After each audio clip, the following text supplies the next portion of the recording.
et bienvenue dans votre rendez-vous incontournable de la mi-journée. Aujourd'hui, si vous avez des enfants, vous devez rester scotché devant ce numéro de C'est Midi parce que le thème va forcément vous intéresser. Même si vous n'avez pas d'enfants, restez quand même. Au programme de cette émission de la littérature, beaucoup de littérature, de la mode et assurément un fou rire. Bienvenue dans C'est Midi.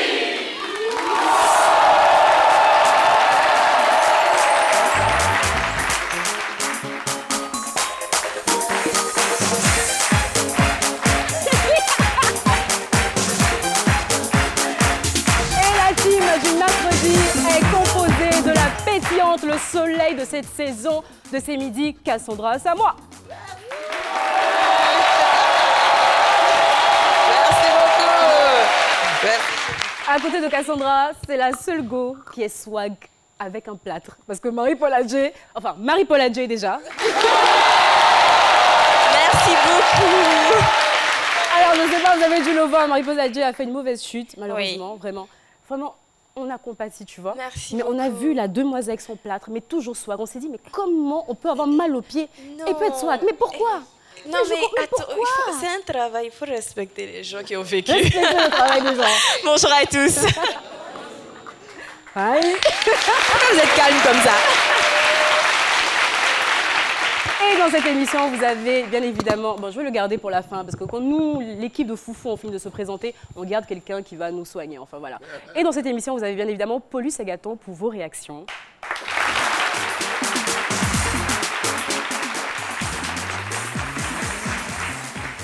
Mais Paulus a changé, enfin, c'est bizarre. Comment? Paulus, tu es là ou pas? Bah, je suis là, ma très chère Jessica. Bah, je sais pas, il y a un jumeau... Enfin, il y a un intrus quelque part. D'accord. Ok, on profite en même temps. Salut, Docteur Philo.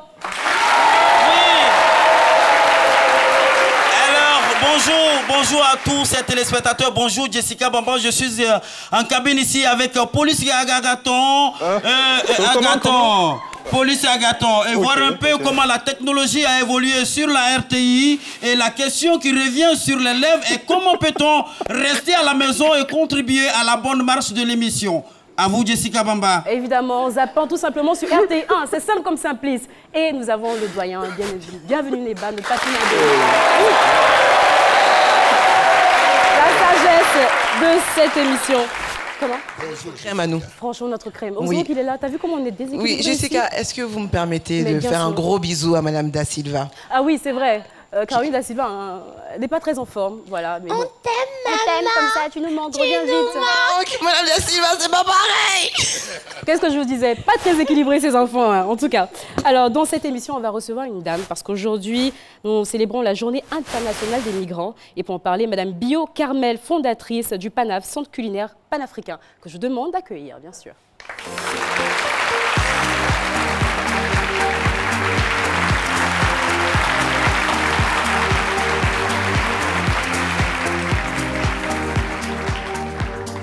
Bonjour Madame Bio, venez. Bonjour, vous allez bien? Très bien, merci et vous? Ça va, super. Bienvenue sur le plateau de C'est Midi. Merci. Vous êtes là justement pour nous parler de cette journée internationale des migrants. Voilà. Donc c'est un jour où on marque un petit point, on fait une pause, on regarde un peu ce qui se passe autour de nous et on regarde un peu la situation des migrants. Et vous avez trouvé une solution adéquate, génialissime en ce qui me concerne, pour aider ces personnes-là. Merci à vous. Donc effectivement, aujourd'hui, c'est la journée internationale des migrants. Et donc la thématique dans le monde entier, c'est nous, ensemble. Donc nous, ensemble, on a créé le PANAF, un centre culinaire panafricain qui est situé à Cocody-Mermoz, qui fait la promotion de la cuisine africaine et qui en même temps réintègre les jeunes migrants ivoiriens de retour en Côte d'Ivoire. Donc on leur fait de la formation pendant 6 mois, gratuite, rémunérée, payée 50 000 francs CFA par mois, en cuisine, boulangerie, service et pâtisserie. Moi, je le smile en même temps. Je dis, ah, génial. Mais quand vous parlez de migrants, c'est qui exactement? On parle de qui? Dans les migrants, actuellement, on parle de Yaya, on parle de Kassoum. Ce sont en fait des jeunes qui n'ont pas forcément su valoriser en fait la Côte d'Ivoire, en sachant qu'il y a énormément d'opportunités, qu'il y a énormément de choses ici, et qui ont choisi de partir. Qui sont partis en Libye, au Maroc, en Tunisie, qui ont subi des situations d'esclavage, de viol, qui ont été emprisonnés. Et donc, en fait, ils ont été ramenés en Côte d'Ivoire. Nous, ce qu'on leur dit, c'est parce qu'ils sont dans une totale situation d'exclusion. Ça, vous avez très bien parlé dans une de vos précédentes émissions. Et donc, on leur dit, n'ayez pas honte. En fait, valorisez valoriser votre savoir, valorisons nos produits, valorisons la cuisine africaine. Et grâce à vos compétences, en fait, on va pouvoir vous réintégrer économiquement, socialement. Vous allez pouvoir avoir votre travail, vous allez pouvoir créer votre entreprise. Et aujourd'hui, en fait, ce sont eux qui font fonctionner le restaurant, toutes les activités, le traiteur, les événements privés. C'est eux qui gèrent tout seuls le restaurant. Moi, j'ai envie de vous dire chapeau, bravo et surtout merci. Parce que justement, donc Yaya est parti en Libye, il a souffert, il a honte de rentrer chez lui. Surtout, il se dit, mais quand je reviens en Côte d'Ivoire, qu'est-ce que je fais? Et vous vous dites à Yaya, t'inquiète pas, tu viens, on te forme et ensuite tu commences à travailler, tu gagnes des sous, tu crées une entreprise et peut-être tu emploies d'autres Yaya comme toi. Vraiment, merci. C'est exactement ça. Merci à vous. Merci. Et on tient... Et c'est surtout merci à vous tous, parce que à vous, la presse, qui nous donnait l'opportunité justement de parler de ce genre de projet, à ceux qui ont cru en ce projet, notamment la propriétaire du lieu, Madame Rokia Diop, dans le sens où en fait, quand on a parlé du projet, personne n'y croyait, personne ne voulait que ce soit gratuit ou autre. Et donc, grâce à nos partenaires, grâce aux clients, grâce aux gens qui soutiennent tous les jours, on lance en ligne une cagnotte. Donc, on vous invite à partager, suivez-nous sur les réseaux sociaux, Facebook, Instagram ou autres. Et donc, nous récoltons des fonds pour l'équipement et pour les chefs. On cherche des chefs formateurs. Donc, merci à vous tous. Merci à vous, Madame Bio-Carmel. Merci d'être passée sur le plateau de C'est Midi. Je rappelle, aujourd'hui, c'est la journée internationale des migrants et chaque personne ici a sa partition à jouer. Voilà.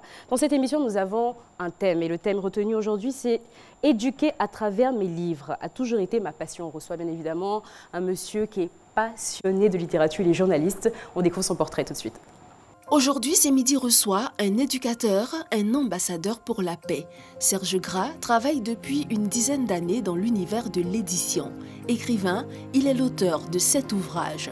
Marié et père de 4 enfants, il obtient son bac littéraire en 1992 au lycée garçon de Bingerville et fait des études de droit à l'université Félix Houphouët-Boigny de Cocody où il obtient une maîtrise. Il est actuellement journaliste à Zaouli, le magazine des arts et lettres. Selon ses propres mots, « Éduquer à travers mes livres a toujours été ma passion ». Retrouvons Serge Gras sur le plateau de C'est Midi.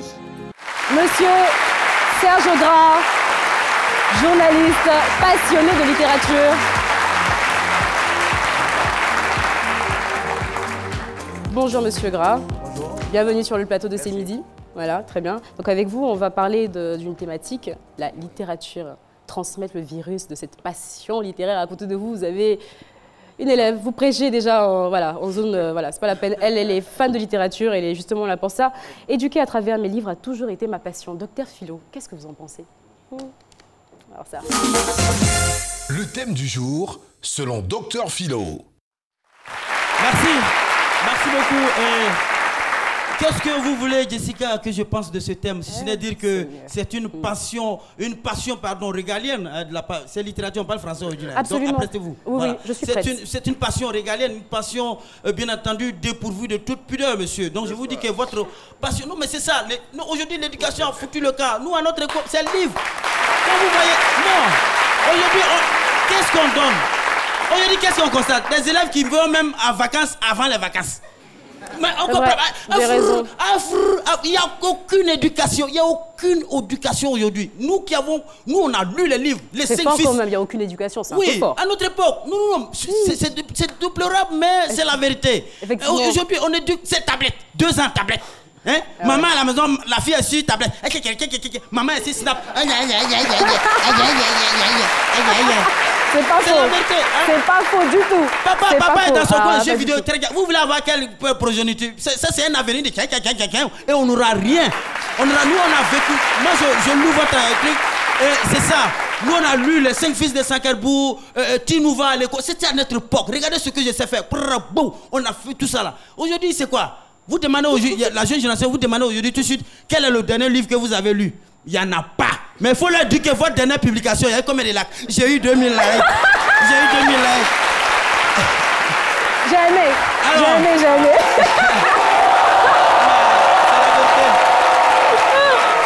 J'ai aimé cette partie, vraiment, j'ai beaucoup aimé. Et j'ai terminé les propos pour dire que l'éducation est notre passeport de demain et que celui qui est maître de l'éducation est maître de l'avenir, est maître de...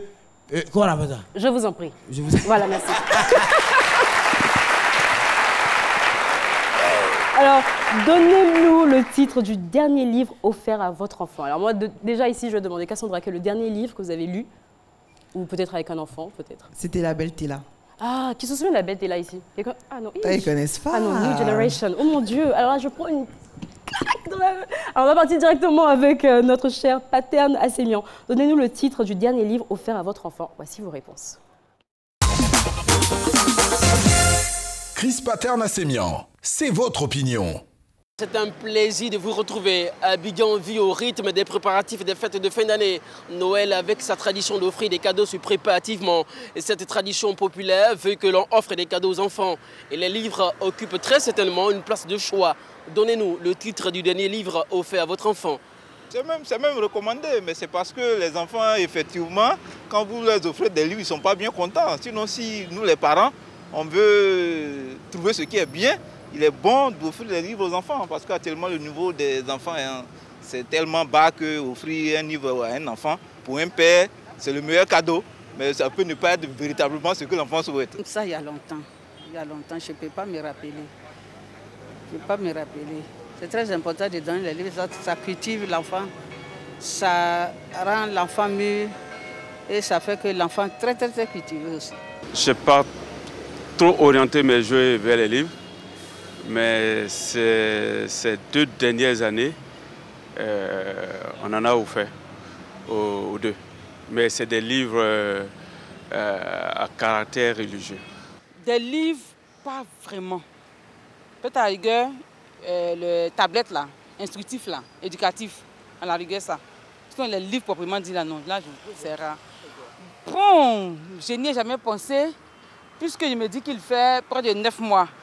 En train de lire, étudier, mais des livres cadeaux là, je n'ai jamais pensé à ça, sincèrement. Je sais que moi, ma fille, elle est assez grande, donc je l'amène à développer un esprit d'investisseur, voilà, un esprit qui va lui permettre plutôt de créer, d'être une créatrice, une chef d'entreprise, plutôt que d'être quelqu'un qui cherche à être un salarié, quelqu'un qui cherche du travail, mais qui crée plutôt du travail. Donc le dernier livre que j'ai offert, c'est le livre qui s'appelle « Penser comme un millionnaire ». Voilà, vous voyez, c'est un autre niveau de grande. Donc actuellement, c'est ce qu'elle est en train de lire. Et l'avant-dernier, c'est Père pauvre, Père riche de Kiyosaki. Donc chaque fois, elle le lit et puis on en discute, on échange. Il est reconnu que la précocité du contact avec le langage écrit constitue la clé de réussite scolaire. Autrement dit, plus un enfant est mis en contact tôt avec le livre, meilleur sera son apport avec la lecture tout au long de sa vie. À vous le studio. Merci mon cher Paterne Assemian. Et quand je viens d'écouter ces réponses-là, je me dis votre combat est super important et nécessaire plus que jamais. Alors monsieur Serge Gras, je rappelle, vous êtes journaliste passionné de littérature. Vous avez à votre actif 7 livres, dont un qui est au programme scolaire ivoirien. Voilà. Et vous souhaitez que le virus de la littérature soit injecté dès le bas âge. Encore une fois, bienvenue sur le plateau de ce midi. Alors moi je suis curieuse de savoir dans quel type de famille vous avez grandi. Alors, bonjour à tous. Mais comme tous les enfants de mon âge à cette époque-là, c'était une famille assez rigoureuse, beaucoup de stricts, beaucoup d'interdictions.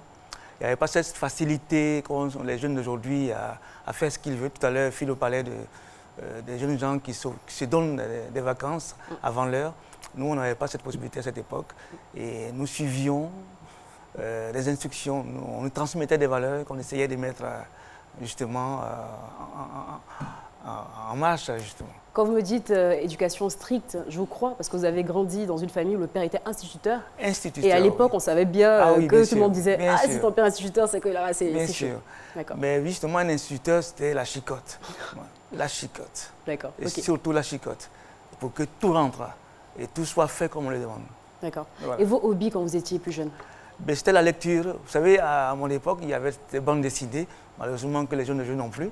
Blake, Zambla, Hakim, Ran, ces choses-là, qui m'ont fait découvrir la lecture et qui m'ont fait aimer la lecture. Donc il y a déjà une graine qui est là. Qu'il a fallu arroser. Arroser. Et qui va être arrosée au fil des années, parce que vous allez vous retrouver chez des tuteurs et non des moindres. Ah oui. Ah ouais. Alors, je vais utiliser la formule de ce tuteur en question. Il a dit c'est une rencontre destin. C'est une rencontre qui change la vie, qui impacte si positivement la vie, qu'elle réoriente cette vie-là pour donner autre chose. Et cet homme-là, il s'appelle Jean-Marie Adiafi. Grand monsieur, s'il vous plaît. Très grand monsieur. Applaudissements. Très grand monsieur. Le doyen Jean-Marie Adjafi, c'est quand même pas n'importe qui. Ah oui, ah non. Oui. Jean-Marie Adjafi, c'est le philosophe. Quand même. Jean-Marie Adjafi, c'est l'artiste. Jean-Marie Adjafi, c'est un homme total, complet. Oui. Et ça ne m'étonne pas de lui. Ah non, franchement, en tout cas, si vous avez eu la chance d'être à côté, sinon d'avoir été à côté de ce monsieur-là, il n'y a pas de surprise. C'est une grande chance et j'en ai profité. J'ai appris, j'ai suivi et c'est ce qui me vaut d'être là aujourd'hui. D'accord, ok. Quand vous étiez plus jeune, qu'est-ce que vous vouliez faire comme métier? Je voulais être journaliste. Bon, sans surprise. Hein. Sans surprise. Sans surprise. Mais ce qui va se passer, bizarrement, vous allez avoir une maîtrise en droit. Oui. Que s'est-il passé? J'ai jamais été mis en situation de juriste. D'abord, ça ne m'a pas intéressé.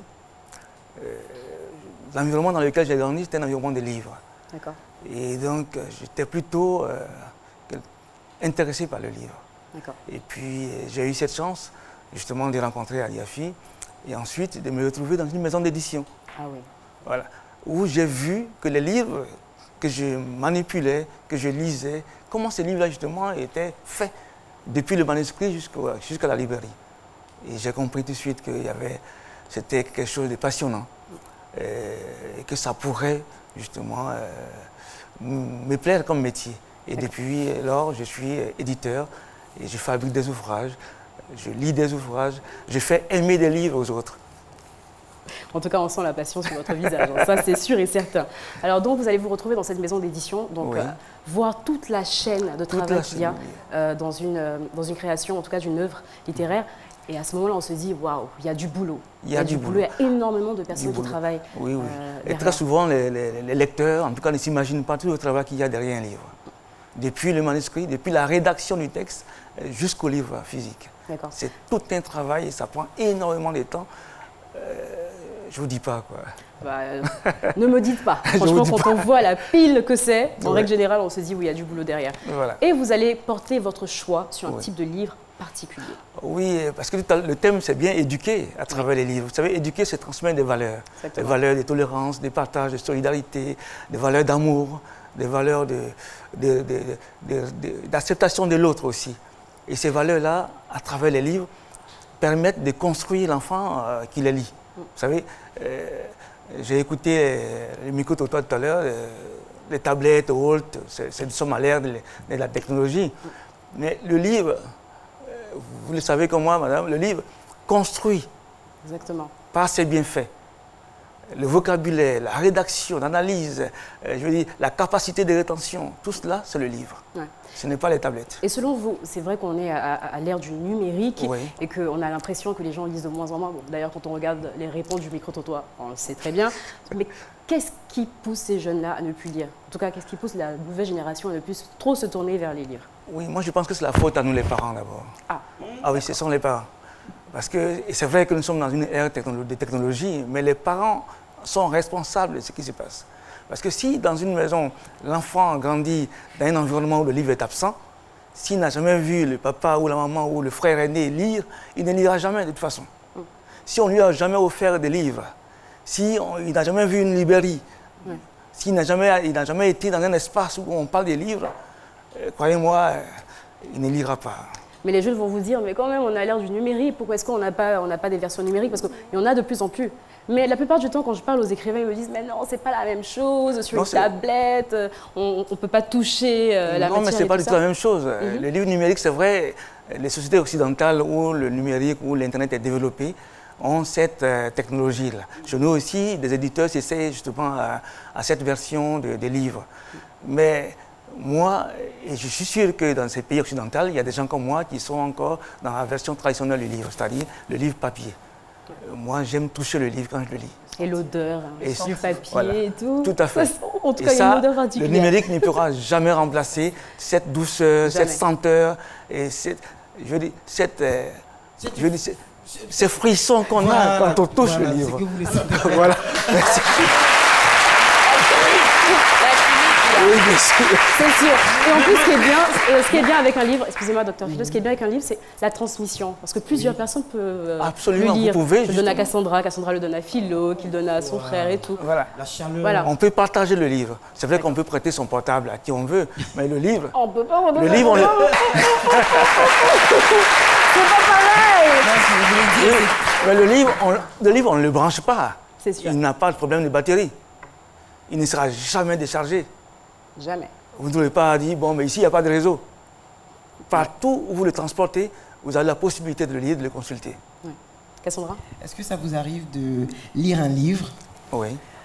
Vous lisez une phrase, vous revenez sur la même phrase et vous découvrez une autre signification, une autre explication. Si. Bon, là, vous avez compris, c'est une discussion entre deux passionnés. Je vais m'éclipser un petit instant, parce que c'est chaud. Je lis une phrase. Oui, d'accord. Je reviens encore sur la même phrase un autre jour. Et je découvre encore une autre explication. Une autre explication. Est-ce que c'est là maintenant toute la magie, en fait, du livre? C'est ça la création. Oui. Moi, je peux répondre à cette question. Vous dire que ça dépend des époques, des périodes et de ce qu'on vit. La même phrase peut vous donner beaucoup de sens. Exactement. Oui. Tout à l'heure, hors antenne, j'ai discuté avec l'auteur. Je lui ai dit que quand vous lisez quelque chose qui a été écrit, posé sur papier il y a des centaines d'années, vous le lisez maintenant, vous retrouvez ce qui s'est passé. Mais peut-être que ce que vous voyez n'est pas la même vision de l'auteur. Exactement. Vous avez une autre vision. Et le livre, moi, excusez-moi, en tant qu'acteur, il m'est arrivé de jouer une pièce 3 fois. La première fois, j'avais 28 ans. La deuxième fois, je devais avoir 35 ou 36 ans. Et la troisième fois, j'avais une cinquantaine d'années. Mais j'ai chaque fois vu autre chose. Pour parler comme vous. D'accord. Alors, pour répondre à votre question, Cassandra, mais, vous savez, c'est une création littéraire. Vous pouvez écrire le texte aujourd'hui, et puis demain, une autre inspiration peut vous amener à reformuler le texte, c'est-à-dire à le voir autrement. Et puis, de toute façon, quand un livre est publié, quand il est écrit, chaque lecteur a le droit de poursuivre la rédaction du texte, à le lire autrement, à le voir comme lui, il le voit selon les sentiments qu'il a, selon sa culture, selon, je veux dire, comment il projette le thème débattu dans le texte. Voilà. Donc, je veux dire, le livre n'est jamais achevé de toute façon. C'est comme un tableau d'art, on peut toujours le poursuivre. Monsieur Serge Gras, la passion, encore et encore la passion. On va revenir sur les 7 ouvrages que vous avez publiés juste après la pub. Bonjour 2020. Bonjour 2020 Abidjan, 2 dates. Bonjour 2020 Abidjan, 2 spectacles. Bonjour 2020 Abidjan, 1 lieu. Palais de la Culture de Trècheville, salle à Noumambou. Bonjour le Classico Allez, vendredi 27 décembre. Bonjour le Classico Retour, samedi 28 décembre. Bonjour depuis 13 ans. Bonjour, un concept RTI. Les premiers gestes du matin sont essentiels pour bien démarrer la journée. L'eau minérale naturelle Assini participe à votre équilibre et vous met en pleine forme. Assini fait partie de vos moments de partage avec vos amis. Assini partage vos instants de complicité en famille. Au sport, au bureau, entre amis ou en famille, l'eau minérale naturelle Assini est présente et partage vos instants de vie. Un produit NBC. Retour sur le plateau de ce midi avec notre invité, Monsieur Serge Gras, un passionné de littérature et qui aimerait que ce virus soit transmis de génération en génération, en commençant bien évidemment le bas âge. Voilà. Avec nous dans cette émission, nous avons le collège privé Les Princes d'Abidjan, d'Abobo Akekwa.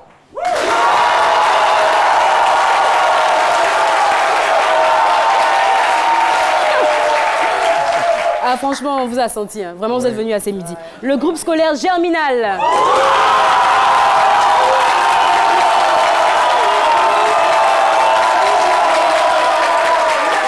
Et là, je me demande comment le fan club c'est midi va faire. Le fan club c'est midi.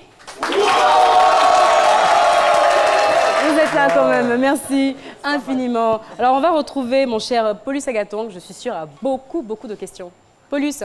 Absolument, ma très chère Jessica. Et le premier message vient de Twitter. Et il faut dire que ces temps-ci, je rencontre des noms du profil assez drôles. Après la galère, il y a quelques jours, aujourd'hui, on a M. Goumet. Voilà. Et donc, M. Goumet dit « La nouvelle génération a tendance à négliger le livre qui, en lui seul, renferme toute une multitude de savoirs qui peuvent nous aider à relever le défi de l'ignorance et de la naïveté. Mais quelle est la stratégie de l'invité pour emmener les jeunes à s'intéresser au livre aujourd'hui? La stratégie de notre invité. » Voilà. Alors, avant d'en arriver là, moi, je vais faire une petite lecture de tous vos ouvrages. Alors, vous avez commencer par Kolou le chasseur, le livre qui est au programme en classe de CE1, dans le programme scolaire ivoirien. La misère, les grains de maïs d'Akatia, Madeleine Chikaya, Passion Soutane, la veste de grès. Qui est là, voilà. Franchement, moi, rien qu'à la couverture, j'ai envie de dévorer ce livre-là en même temps. Voilà. Vous avez écrit beaucoup de livres. Cet ouvrage, c'est quand même énorme. Mais vous avez vraiment choisi, vous avez décidé de mettre un point d'honneur à la littérature infantile. Oui. Pourquoi? Ben, je suis éditeur. Alors, je fabrique des ouvrages. Si je veux que pour ces ouvrages, il y ait des lecteurs, il faut préparer maintenant. Tout à l'heure, vous avez utilisé une très belle image, arroser. C'est maintenant qu'il faut arroser pour que demain, il y ait des lecteurs. Sinon, les livres que je fais, ce serait en vain. C'est pour ça que nous sensibilisons à la lecture dès le bas âge, dès l'école primaire, je veux dire, les enfants, pour que demain, ils soient des lecteurs. Il y a Dr Philo dans son intervention qui a dit que c'est vrai que de moins en moins on a d'enfants qui lisent. En tout cas, peut-être à l'école, mais dès qu'ils sortent de la classe des classes scolaires, c'est terminé. Et en général, nous les parents, malheureusement, bah oui, je dis nous, qu'est-ce que vous croyez? Nous les parents, ma foi. Nous les parents, on a tendance à offrir des tablettes, vraiment, des tablettes, des jouets. Les enfants sont plus PlayStation, ils sont plus films d'action et tout ça. Et même, parfois, même à 4 ans, 5 ans, les enfants sont déjà en train de regarder des films d'action où il y a énormément de violence. Alors que je me dis qu'avec un livre, où on apprend des choses, où on apprend vraiment des valeurs, ça peut vraiment changer la donne. En tout cas, si on veut une société équilibrée, il faut commencer à l'équilibrer dès le bas âge. Et je pense que ça passe également par les livres. Vous êtes d'accord ou pas? Je suis d'accord avec vous. Tout à l'heure, on en parlait déjà. Oui. Pour moi, mon problème, ce sont les parents. Ouais, les parents. Ce sont les parents. Mais quand vous accusez les parents, pourquoi ne pas directement écrire un truc pour éduquer les parents à travers les livres? Vous attaquez les enfants directement. Ah, mais il y a des ouvrages par exemple. Il y a des ouvrages aussi. Il y a des ouvrages, pour les justement. adultes. Oui, il y a des ouvrages pour les adultes. Mais Philo, ces livres que vous voyez là, qui sont destinés aux enfants de 7 ans, peuvent aider aussi les parents. Parce que les valeurs qui sont transmises dans ces ouvrages sont des valeurs qui peuvent impacter positivement les adultes que nous sommes. Ce n'est pas seulement des valeurs qu'il faut transmettre aux enfants. Non, excusez-moi. Oui. Non, mais Grégoire, il est non, Grégoire, c'est ça. Non, c'est pas du jeu. C'est pas du jeu. Non, Grégoire, c'est un sapin même. Non, mais je sais comment il s'appelle. Voilà. Et puis j'ai bien peur même. Il a des noms Grégoire, Kolou le chasseur. Ça n'a pas effrayé nos enfants à la maison. Pourquoi ne pas prendre Mimi la snappeuse au fait et puis attirer les enfants? Oh non, mais franchement. Kolou le chasseur, c'est gagamou. Hein. Et en ce qui concerne le livre qui est au programme de CE1, vous m'avez dit que vous avez justement envie de créer un univers dans lequel les enfants puissent se reconnaître, se retrouver, s'identifier. Oui, parce que pendant longtemps, les ouvrages pour enfants, c'était des ouvrages qui nous venaient de l'Occident. Blanche-Neige. Blanche-Neige. Blanche-Neige. Ah, donc, nos enfants avaient des difficultés, en fait, ne se retrouvaient pas par rapport à leur environnement. Ouais. Vous savez, ce sont des ouvrages qui étaient des livres à lire, mais qui ne s'appuyaient pas sur le milieu naturel de ces enfants-là. Donc, du coup, c'était un peu, à mon avis, un peu difficile. Ouais. Or, des livres qui parlent aux enfants à partir de leur culture, à partir de leur environnement, je pense qu'ils se sentent très souvent très concernés. Voilà, franchement, c'est mieux. En tout cas, moi, je pense que vous devez regarder la caméra et lancer un appel à tous ces parents, parce que c'est Noël, là, bientôt. C'est Noël. Qu'est-ce qu'ils doivent faire? Oui. Mais c'est vrai, c'est Noël et c'est la période où, par excellence, où on offre des cadeaux aux enfants, surtout. Et on voit les parents qui offrent des cadeaux, des tablettes, tout ce qui est électronique. Vélo. Mais à côté de ça, on n'interdit pas qu'il y ait des tablettes. Ouais. Mais on dit à côté de ça qu'il faut y ait de plus en plus d'ouvrages, des livres. Ouais. Et que le parent lui-même crée dans la maison un petit coin lecture. Oui, un petit coin lecture. Et que l'enfant le voit lire de temps en temps pour que l'enfant sache le plaisir qu'il en tire en lisant. Mais surtout, c'est très important pour le vocabulaire. Ça, franchement... Vous pouvez regarder autant de films que vous voulez. Ça ne sera jamais le vocabulaire aussi riche que vous aurez dans un livre. On n'a qu'à voir les SMS que nos enfants nous envoient. Merci. Avec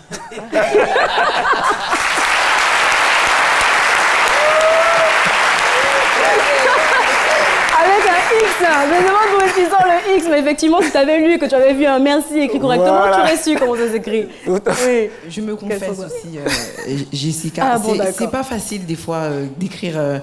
de se souvenir de l'orthographe parce qu'on est justement habitué aux matières tactiles. Au SMS, au chap-chap. Ouais. C'est normal. Ouais, donc, c'est vraiment... Et c'est dommage. Merci pour votre passion. Merci, franchement, merci de nous transmettre ce virus également. On va retrouver le doyen, bienvenue Neba, pour sa minute instructive, comme toujours. Bienvenue Neba, c'est la minute du doyen. Le problème que vous pose Gras Serge, excuse-moi, je t'appelle Gras Serge, excusez-moi, nous sommes en traité. Bon, entre vous, oui, vous pouvez y aller. D'accord. Hein. Alors, le problème qu'il nous pose est un problème sociétal. Parce qu'au lendemain des fêtes de fin d'année, les enfants se réunissent dans la cour et chacun présente ses jouets. Et vous pensez bien que celui qui présente des livres est un peu ridicule. C'est vrai. Donc ça pousse les parents à donner dans ce jeu-là. Alors, je crois qu'il faut que les parents soient assez forts, assez courageux pour faire en sorte que leurs enfants aient peut-être un jouet, mais beaucoup de livres et puissent lire. Ça, c'est un. Il faut faire de la lecture aux enfants, les plus petits. Il faut leur faire de la lecture pour que le goût arrive. Parce qu'à travers le livre enseigne. Exactement. Le livre renseigne. Le livre éduque. Le livre conseille. Je voudrais m'arrêter sur le terme renseigner. J'ai lu un auteur pendant longtemps, parce que je lisais beaucoup de romans policiers, un auteur pendant longtemps, qui parlait des États-Unis. Et à sa mort, on a dit qu'il écrit beaucoup de livres sur les États-Unis, mais il n'avait jamais visité les États-Unis. Ouais. Donc c'est important, parce que c'est à travers les documents qu'il savait décrire une rue, ce qui se passait aux États-Unis. Il n'avait jamais fait ça. Et en plus, je voudrais ajouter un autre auteur qui m'a dit que pour pouvoir avoir de l'inspiration, pour pouvoir enrichir son vocabulaire, pour pouvoir avoir une vision large, il faut lire beaucoup. Celui-là, c'est Bernard Dadier. Il m'a dit, j'ai passé mon temps dans les bibliothèques, j'ai passé mon temps dans les archives, j'ai passé mon temps à chercher. Et ça m'a permis. Moi, il lit. Voilà, c'est ce que je vous dis. Merci infiniment le doyen. Merci Monsieur Gras pour ce moment. Merci infiniment, vraiment.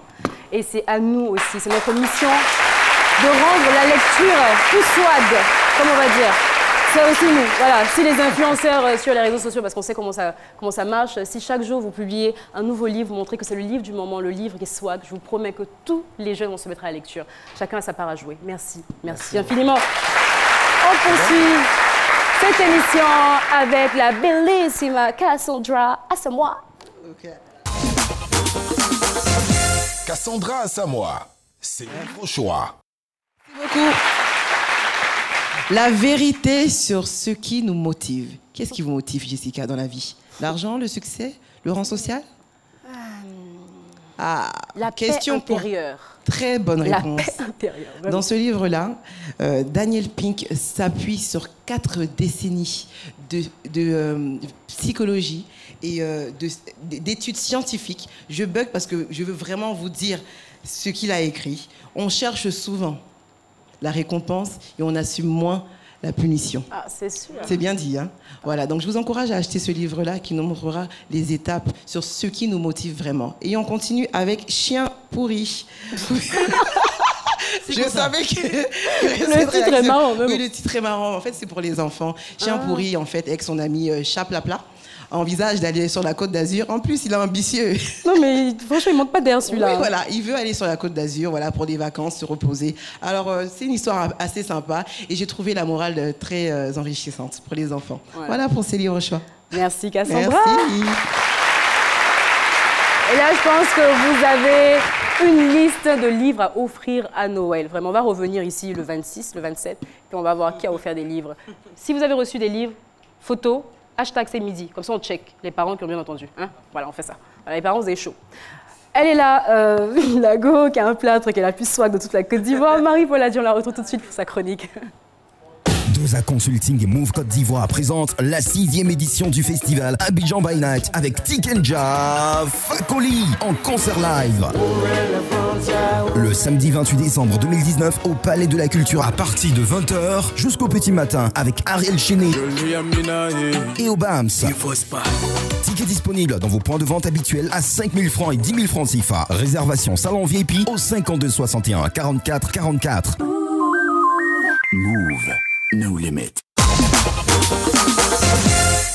Marie-Paul Adjé, c'est mode, beauté. Infiniment à tous. Alors on le sait, la semaine prochaine c'est Noël et donc aujourd'hui on va parler d'une couleur, le rouge. Le rouge qui est un allié pour rehausser la féminité, la sensualité de la femme. C'est justement, vous allez remarquer que lorsque vous mettez du rouge et que vous êtes dans une pièce, vous attirez l'attention. Un peu comme Cassandra. Est-ce qu'on peut faire un gros plan sur Cassandra en ce moment qui est en mode de séduction et sensualité? Cassandra, refaites ça quand même, c'est bien. Ah oui. Je me fuyais en fait. Tout rouge comme ça là, c'est impossible quand même, en tout cas. Voilà, donc c'est une très belle couleur naturellement. Tu attires l'attention quand tu as du rouge. Une personne qui arrive dans une salle et qui porte du rouge dégage quelque chose. Cette couleur, elle a une histoire très profonde, on va dire très riche tout simplement. Il faut dire que dès le paléolithique, on a remarqué que le rouge... Jessica. Les gens sont cultivés ici. C'est tout à fait ça. Donc dès le paléolithique, on a remarqué que le rouge, en fait, avait 3 fonctions. Donc la première fonction, c'est qu'elle incarnait le pouvoir, la puissance et la force. La seconde fonction, c'est qu'elle était utilisée pour embellir.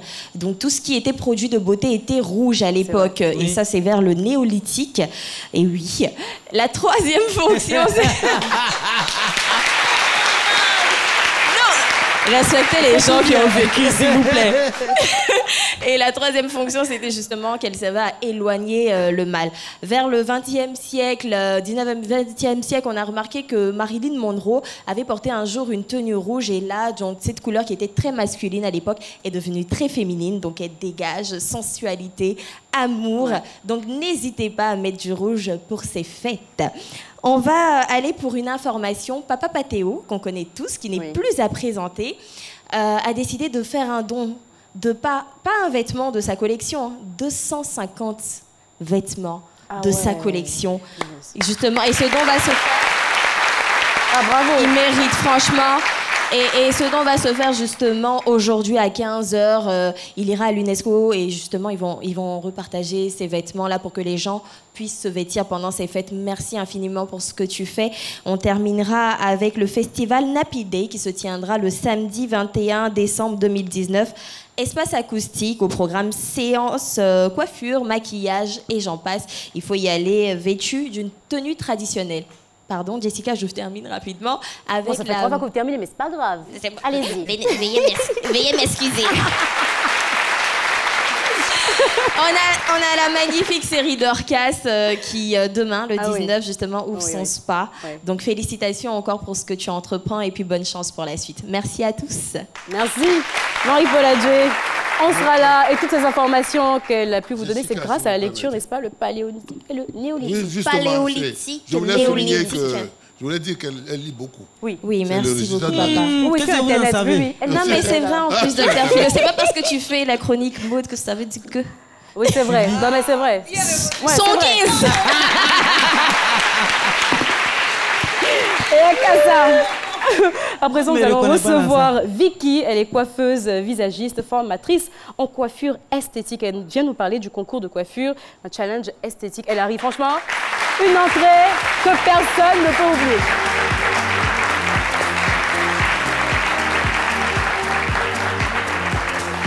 Bonjour madame, prenez juste le micro à côté. Donnez-lui le micro. Bonjour Jessica. Venez près de moi. Ok, il n'y a pas de problème. Bonjour, bienvenue sur le plateau de C'est Midi. Je dois vous appeler Vicky. Oui, c'est mieux. Donc, en tout cas, c'est chouette, Vicky. D'accord.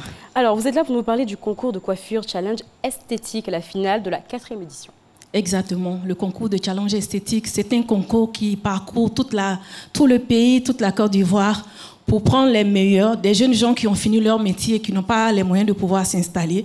Le CONAPAPESI fait le tour pour recenser ces jeunes-là. Et aujourd'hui, c'est le jour J, ils vont participer à ce concours et ils auront un institut de beauté clé en main. Ah ouais? Oui, chaque année, c'est comme ça. Non, répétez encore ça. Je dis bien. Ceux qui vont participer aujourd'hui, nous sommes bien à la 4e édition du concours Challenge Esthétique. D'accord. Ils vont participer ce soir. Le gagnant, le duo gagnant partira avec un salon de coiffure, un institut de beauté tout équipé. Je dis bien tout équipé. Oh, oui. D'accord. Et il me semble que vous n'êtes pas venu seul. Quand même. Vous n'êtes pas toute seule. On va accueillir des mannequins qui vont faire une entrée remarquable. Voilà.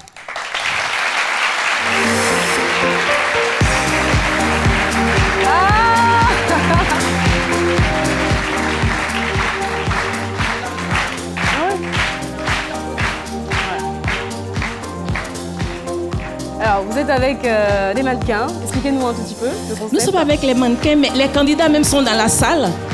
Ah, les candidats, les candidats sont dans la salle. Ils sont dans la salle. Oui. Ah. Donc, parmi vous, quelqu'un va repartir avec l'Institut de beauté clé en main. Exact. D'accord, ok. Alors, parlez-nous un peu des mannequins qui sont là. C'est un mannequin qui est là? Oui, c'est un mannequin aussi. Ça, c'est un avant-goût de ce qui va se passer ce soir. Moi, j'aime là. Elle est trop belle.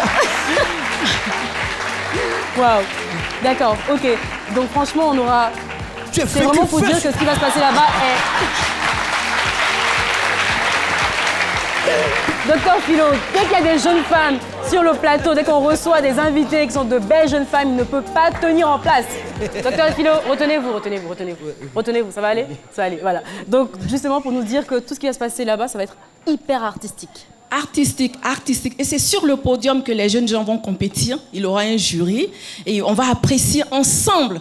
Parce qu'ils ne vont pas faire les coiffures dans les loges pour venir sur le podium. C'est sur le podium que tout va se passer.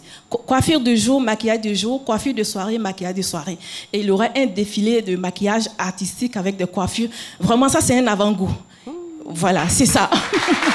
Et c'est vraiment sous le parrainage du président Baba Kassoum, le président de la Chambre nationale de métiers de Côte d'Ivoire, moi-même en tant que professionnel de la coiffure et de l'esthétique. Tout à l'heure, vous allez voir, je vais vous faire une démo de ce qui va se passer ce soir. Tout à l'heure, là, maintenant, là même. Allez, chap, nous on aime ça. Alors, très rapidement, on va regarder la petite démonstration de Vicky. Vicky va faire un truc rapide, voilà. Donc, pendant que Vicky est en train de travailler, très rapidement, on va revenir un peu sur le sujet de Cassandra que j'ai beaucoup aimé. Pardon, tenez, allez-y. Merci. Revenons sur le fait de vouloir... On veut tous les récompenses sans passer par la punition. Oui, parce que de nos jours, c'est comme ça. Quand on demande à un jeune ou à une jeune fille, qu'est-ce que tu veux? Je veux de l'argent, je veux le luxe, je veux être milliardaire. Ouais. Voilà. Mais ce qu'il faut faire pour arriver là-bas... Voilà, mais on ne veut pas les étapes difficiles. Ouais. On ne veut pas avoir de l'humilité, être commandé par quelqu'un. On ne veut pas connaître sa place. Ouais. On ne veut pas avoir de la patience. On veut tout d'un coup, la facilité. On ne veut pas travailler. Et voilà. Et quand on ne veut pas travailler, on ne veut pas faire ce genre de choses-là, qu'est-ce qui se passe? On rentre dans la vie facile et on se cogne la tête. Très mal en plus. Voilà. Il y a un célèbre penseur qui a dit que l'homme est mû par deux choses. La sanction ou la récompense. Ouais, c'est ça. Vous allez à l'école, vous attendez à des récompenses. Pour éviter les sanctions, il faut travailler. Voilà. Et accepter de commencer au bas de l'échelle. Voilà. Parce que tout le monde veut devenir milliardaire comme ça. C'est ça. Et dans le livre de Daniel Pink, justement, il remet en question la logique de la carotte et le bâton. Bah oui. On ne veut pas être sanctionné. On revient à la même base. Voilà, vous voyez? Ouais, c'est ça. En tout cas, j'ai beaucoup apprécié votre compagnie, Madame Bomba. Merci, moi aussi. Toujours professionnelle. C'est pas pareil. C'est fini, c'est bon? Vicky, c'est bon? Elle a fini, c'est... Je viens vers vous. Vicky. C'est magnifique. Ah ouais? Ok. Elle est forte, hein? Ah oui, d'accord. Donc là, on a deux couleurs. Les blanches. Deux couleurs, c'est la veille des fêtes, donc il faut oser. Voilà, c'est ça. En tout cas, ça, c'est oser. Moi, je pense que Dr Philo devrait essayer cette coiffure. Non. Voilà. Voilà, en tout cas... Merci Vicky. Merci à vous aussi. Très rapidement, est-ce qu'on peut rappeler la date de cet événement? Ce soir à 19h à Yves Hôtel Plateau. C'est moi qui ai fait. Merci beaucoup, madame. On vous accompagne. C'est midi, c'est fini. Merci. Merci à vous aussi. On accompagne bien évidemment les mannequins de Vicky. Merci à Dr Philo, merci au doyen David-Neba, merci à la pétillante Cassandra Samoa, Marie-Paul Adjé, Paulus Agathon, le chaleureux public de ces midis, toutes les équipes qui ont travaillé d'arrache-pied pour que ce programme puisse vivre année après année. On se retrouve demain pour un autre numéro de ces midis. Ciao, c'était moi. Merci.